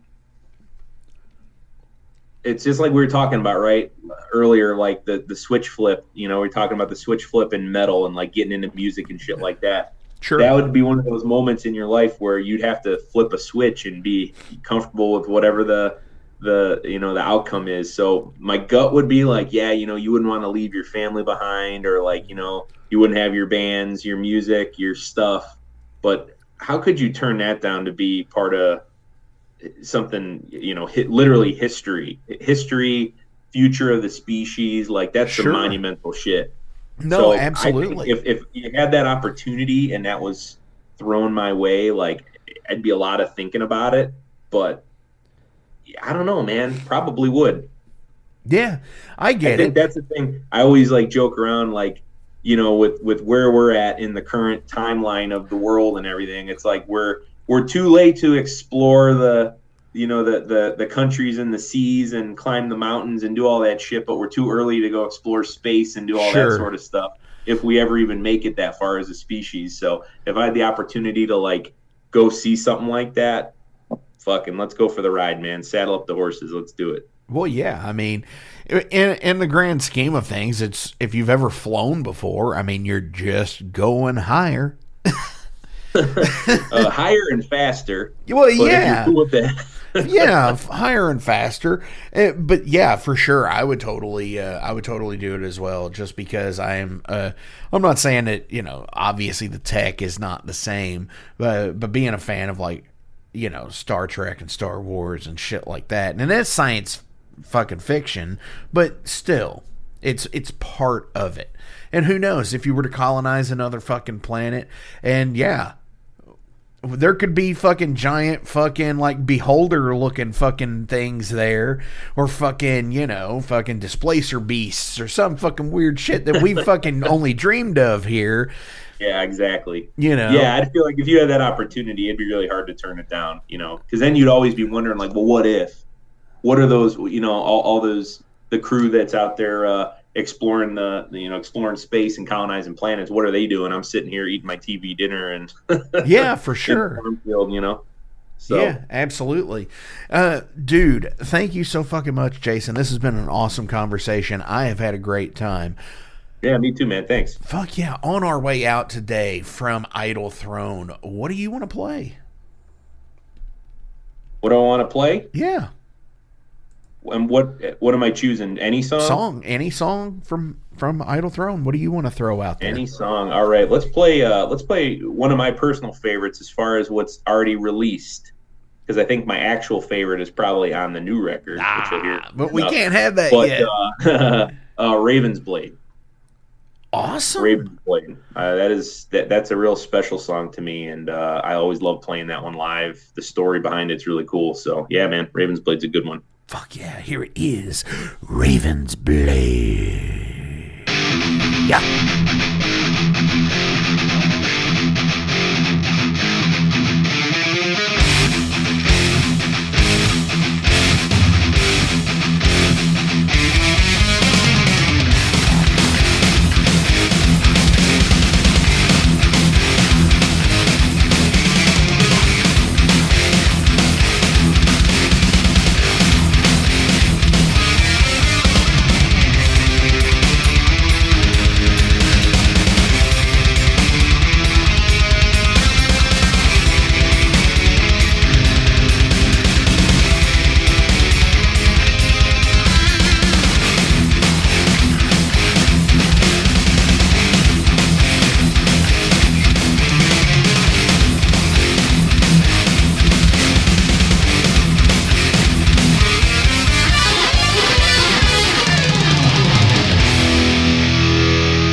Welcome to the night.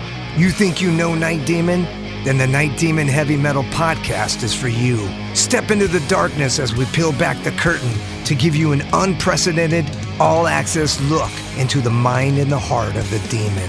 We're talking band history, song analysis, studio anecdotes, stories from the road. It's everything a diehard Night Demon fan could want and more. This is the only place to learn the inside scoop, the deep dive trivia, the untold tales from the band members themselves and those closest to the Night Demon story. Need more? The Sacred Night Demon Crypt will be pried open to reveal demo recordings that have never before seen the light of day, all with in-depth commentary by the band and the people who were there for the writing and recording process. This is a gold mine, a treasure trove of all things Night Demon. Head over to nightdemon.net or wherever you listen to podcasts.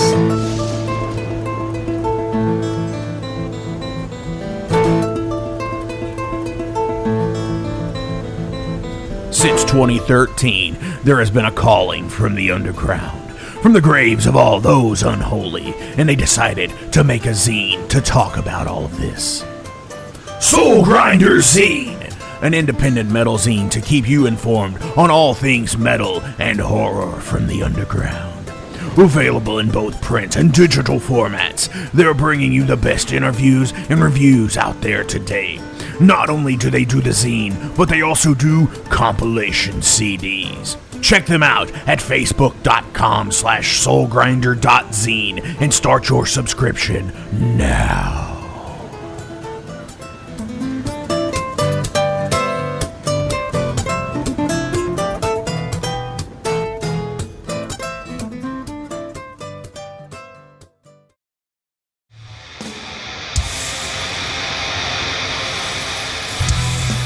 Hey everybody, let me tell you about the new sponsor to the Metal Forge, Unchained Tapes.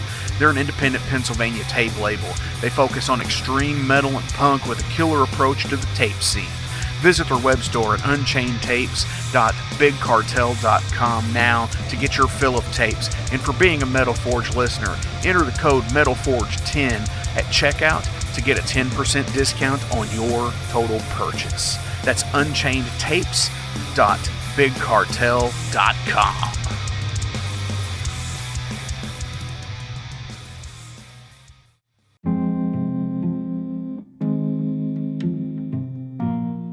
What's up, Metal Forge fans? This is Alan Bishop, the alchemist of Indiana's Black Forest and head distiller at Spirits of French Lick. Do you find yourself drawn to the unexplained, fascinated by the Fortean, or enchanted by the paranormal? If the things that go bump in the night resonate in your mind, then tune into my brand new podcast, If You Have Ghosts, You Have Everything. Featuring first-hand accounts, collected stories, interviews, history, and speculation related to all things not of this world. Available now on Anchor, Spotify, Google, Amazon, and more. Sit back, relax, and remember, if you have ghosts, you have everything.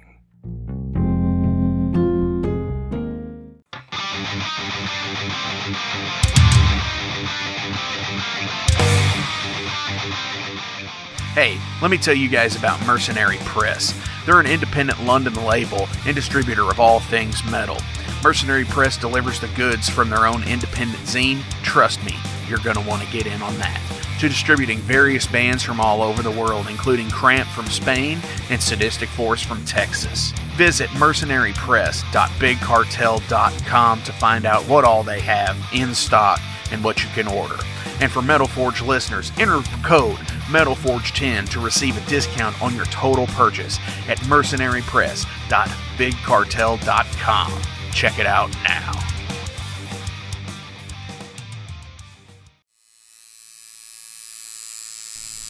Hey Metalheads, it's with great pleasure I get to tell you guys about a new sponsor to the Metal Forge, Ageless Art, New Albany. After 20 years of owning and operating Ageless Art in Clarksville, Indiana, Phil Garrett had a vision for a new type of tattoo studio. Something that is clean and modern, sleek, refined, inviting. And he's done just that with Ageless Art in New Albany. You can find it at 2736 Charlestown Road in New Albany, Indiana, 47150. Business hours are Monday through Saturday, 11 a.m. to 7 p.m. Sundays are 12 to 6. All sessions are appointment only, so give them a call and go get you some new ink. Or if it's your first time, go get your first one, baby.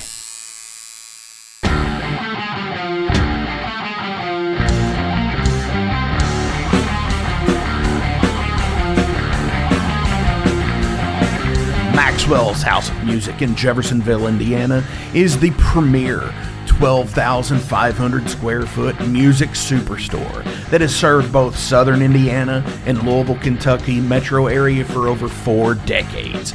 Originally founded by Marvin and Beverly Maxwell in the 70s, this gym remains a Maxwell family-owned business. Mark Maxwell, along with his business partner Whitney McNichol, continued the reputation as being the national resource for all things music.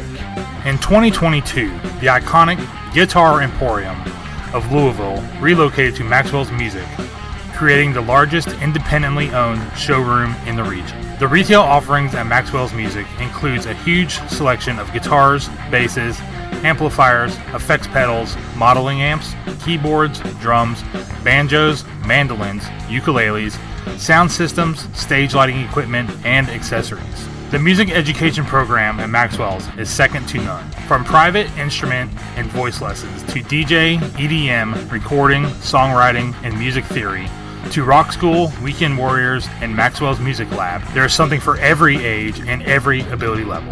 Down in Repairland, guitar and instrument repairs and refurbishment are taken care of by the Maxwell's team of expert guitar technicians and luthiers. They also do appraisals of instruments as well. Maxwell's offers installations for professional audio, visual, and lighting systems for schools, churches, clubs, VFWs, funeral homes, sports fields, and so much more.